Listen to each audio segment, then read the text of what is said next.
লোকসভা নির্বাচনের প্রাককালে আগ্নেয়াস্ত্র সহ দুজনকে পাকড়াও করল উত্তর দিনাজপুর জেলার চোপড়া থানার পুলিশ। মঙ্গলবার গোপন সূত্রে পাওয়া খবরের ভিত্তিতে চোপড়া ব্লকের উদ্রাইল এলাকা থেকে ওই দুজনকে আটক করে পুলিশ। তাদের কাছ থেকে দুটি আগ্নেয়াস্ত্র এবং 3 রাউন্ড কার্তুজ উদ্ধার করেছে পুলিশ। কি উদ্দেশ্যে তারা আগ্নেয়াস্ত্র নিয়ে সেখানে এসেছিল তা খতিয়ে দেখা হচ্ছে। রামনবমী উপলক্ষে বিশ্ব হিন্দু পরিষদের উদ্যোগে বুধবার বর্ণাঢ্য শোভাযাত্রা আয়োজিত হল ইসলামপুরে। এবারে রামনবমীকে ঘিরে আলাদা উন্মাদনা তৈরি হয়েছে ভক্ত সাধারণের মধ্যে। এদিন মিছিলে পুরোভাগে রায়গঞ্জ লোকসভা কেন্দ্রের বিজেপি প্রার্থী কার্তিক পালকে দেখা যায়। এদিন রামনবমী শোভাযাত্রায় অংশগ্রহণকারীদের শুভেচ্ছা জানাতে উপস্থিত ছিলেন বিধায়ক আব্দুল করিম চৌধুরীও। শোভাযাত্রা চলাকালীন শহরের রাজপথের পাশে দাঁড়িয়ে থাকা প্রবীণ তৃণমূল কংগ্রেস বিধায়ক আব্দুল করিম চৌধুরীকে দেখতে পেয়ে তার পা ছুঁয়ে প্রণাম করেন বিজেপি প্রার্থী কার্তিক পাল। এদিন বিধায়ক আব্দুল করিম চৌধুরীর সঙ্গে সৌজন্য সাক্ষাতের পর বিজেপি প্রার্থী কার্তিক পালকে প্রণাম করতে দেখা যায় তৃণমূল জেলা সভাপতি তথা পুর চেয়ারম্যান কানাইয়ালাল আগারওয়ালকে। রামনবমী উপলক্ষে বিশাল শোভাযাত্রা আয়োজিত হলো নিউ টাউন এলাকা থেকে সল্ট লেক এবং লেক টাউনে। শোভাযাত্রায় সূচনা করেন রাজ্যের বিরোধী দলনেতা শুভেন্দু অধিকারী। পাশাপাশি বিজেপির সদ্য নিযুক্ত রাজ্যসভার সাংসদ সমীক ভট্টাচার্য উত্তর কলকাতার রাম মন্দিরে আসেন। এদিন মন্দির চত্বর পরিষ্কার করেন নিজে হাতে। এরপরে তিনি পুজো পাঠে মাতেন। রামনবমী উপলক্ষে বর্ণাঢ্য শোভাযাত্রা আয়োজিত হলো মালদার ইংরেজ বাজার শহরে। বুধবার মালদার রামকৃষ্ণপল্লীতে রামের পুজো দিয়ে শুরু হয় শোভাযাত্রা। বাদ্যযন্ত্র সহকারে শহরের রাজপথ কার্যত রূপ নিয়েছিল জনজোয়ারে। এই শোভাযাত্রায় অংশ নিয়েছিলেন দক্ষিণ মালদার বিজেপি প্রার্থী শিরূপা মিত্র চৌধুরী সহ অন্যান্যরা। অযোধ্যায় রাম মন্দির উদ্বোধনের পর এবারই প্রথম রামনবমী উৎসবে সামিল হয়েছেন বিজেপির লোকসভা নির্বাচনের প্রার্থীরাও। একই ছবি দেখা গেল বালুরঘাটে। বুধবার বালুরঘাটের রামনবমী শোভাযাত্রা রামনবমী উদযাপন কমিটির পক্ষ থেকে বিশাল শোভাযাত্রা বের করা হয়। শোভাযাত্রাকে স্বাগত জানাতে বালুরঘাটের 3.5 নম্বর মোড়ে ফুল ছিটিয়ে স্বাগত জানান বিজেপির রাজ্য সভাপতি তথা প্রার্থী সুকান্ত মজুমদার। এদিন গঙ্গারামপুরে আয়োজিত বর্ণাঢ্য শোভাযাত্রায় পা মেলান তিনি। উপস্থিত ছিলেন বিজেপি জেলা সভাপতি স্বরূপ চৌধুরী, সাধারণ সম্পাদক অশোক ভরতুল সহ অন্যান্যরা।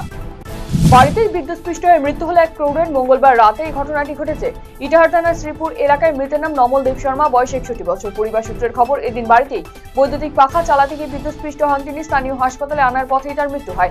দেহটি ময়নাতদন্তের জন্য রায়গঞ্জ মেডিকেল কলেজ হাসপাতালে পাঠানো হয়েছে। রীতি অনুযায়ী বুধবার রামনবমী, আর এই রামনবমীর পূর্ণ লগ্নে রায়গঞ্জের মেডিকেল কলেজ সংলগ্ন বজরং বলির মন্দিরে অনুষ্ঠিত হয় বাৎসরিক পুজো। প্রতিবারের মতো এবারও একই ছবি। রামনবমীতে এবছরও মহা ধুমধামের সাথে এখানে অনুষ্ঠিত হলো বিশেষ পুজো, যাকে ঘিরে অন্নভোগের ব্যবস্থা করা হয়। সকাল 6টা থেকে চলছে পুজো উপলক্ষে বহু ভক্তের সমাগম হয়। এদিন বহু দূর দূরান্ত থেকে ভক্তরা আসেন এখানে। বাবা বজরং বলির কাছে পরিবারের মঙ্গল কামনায় প্রার্থনা জানান সকলেই। হেমতাবাদ রামনবমী উদযাপন কমিটির উদ্যোগে রামনবমী উপলক্ষে শোভাযাত্রা করা হলো হেমতাবাদ সদর এলাকায়।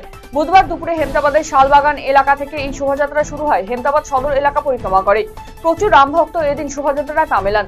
আয়োজক কমিটির পক্ষ থেকে মনোরঞ্জন সেন, তালিম টুডু সহ অন্যান্যরা উপস্থিত ছিলেন। এদিনে শোভাযাত্রা নির্বিঘ্নে সম্পন্ন করতে হেমতাবাদ থানার আইসি সুজিত লামার নেতৃত্বে পুলিশ বাহিনী মোতায়েন ছিল এলাকায়। আসন্ন লোকসভা নির্বাচনকে সামনে রেখে কংগ্রেসের ম্যানিফেস্টো প্রকাশিত হয়েছে। কংগ্রেস ক্ষমতায় আসলে মহিলা, যুব, শ্রমিক এবং কৃষকদের স্বার্থ রক্ষায় অগ্রাধিকারের আশ্বাস দেওয়া হয়েছে ম্যানিফেস্টোতে।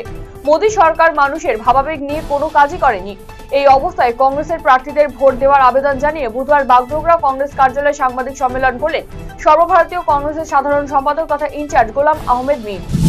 দিনহাটার পৃথক দুটি জায়গায় 2 বিজেপি কর্মীকে মারধরের অভিযোগ তৃণমূল কংগ্রেসের বিরুদ্ধে। মঙ্গলবার রাতে দিনহাটা 2 নম্বর ব্লকের সুকারকুঠি এলাকায় বিজেপির 4 নম্বর মণ্ডলের সহসভাপতি বিশ্বনাথ পাল এবং দিনহাটা 1 নম্বর ব্লকের পেটলার অলকঝাড়ি এলাকায় বিজেপি কর্মী সমীর সরকারকে মারধরের অভিযোগ উঠল তৃণমূলের বিরুদ্ধে। পৃথক দুটি জায়গার 2 বিজেপি কর্মীকে মারধরের ঘটনার জেরে লোকসভা নির্বাচনের আগে আবারও নতুন করে উত্তপ্ত হয়ে উঠল দিনহাটা। ঘটনার পর রাতেই আহত বিজেপি কর্মীদের দেখতে দিনহাটা হাসপাতালে ছুটে আসেন বিজেপি নেতৃত্ব। শ্রীরামচন্দ্রের ভক্তির আবহে মেতেছেন দেশের সনাতন ধর্মাবলম্বী মানুষজন। একই ছবি রায়গঞ্জ শহরেও। প্রতিবারের মতো এবছরও রায়গঞ্জ শহরে শ্রীরামনবমী উদযাপন সমিতির পক্ষ থেকে একটি বর্ণাঢ্য শোভাযাত্রার আয়োজন করা হয়। রামনবমী উপলক্ষে বর্ণাঢ্য শোভাযাত্রা পরিক্রমা করল কালিয়াগঞ্জ শহরে। কালিয়াগঞ্জ রামনবমী উদযাপন সমিতির সভাপতি তথা কুনোর ভারত সেবাশ্রমের অধ্যক্ষ স্বামী জ্যোতির্ময়ানন্দজি মহারাজের নেতৃত্বে এদিন সকালে প্রতিবাদ ক্লাবের আমবাগান ময়দানে ভগবান রামচন্দ্রের পূজা অর্চনা শুরু হয়। এরপর দুপুরে হিন্দু ধর্মপ্রাণ মানুষদের নিয়ে বর্ণাঢ্য শোভাযাত্রা রাস্তা পরিক্রমা করে। কোচবিহারের শীতলকুচিতে তৃণমূল কংগ্রেসের একটি কার্যালয়ে আগুন লাগিয়ে দেওয়ার অভিযোগ উঠল বিজেপির বিরুদ্ধে। এই ঘটনায় উত্তেজনা ছড়িয়ে পড়ল এলাকায়। তৃণমূলের অভিযোগ বিজেপি আশ্রিত দুষ্কৃতীরা আগুন ধরিয়ে দিয়েছে তাদের কার্যালয়।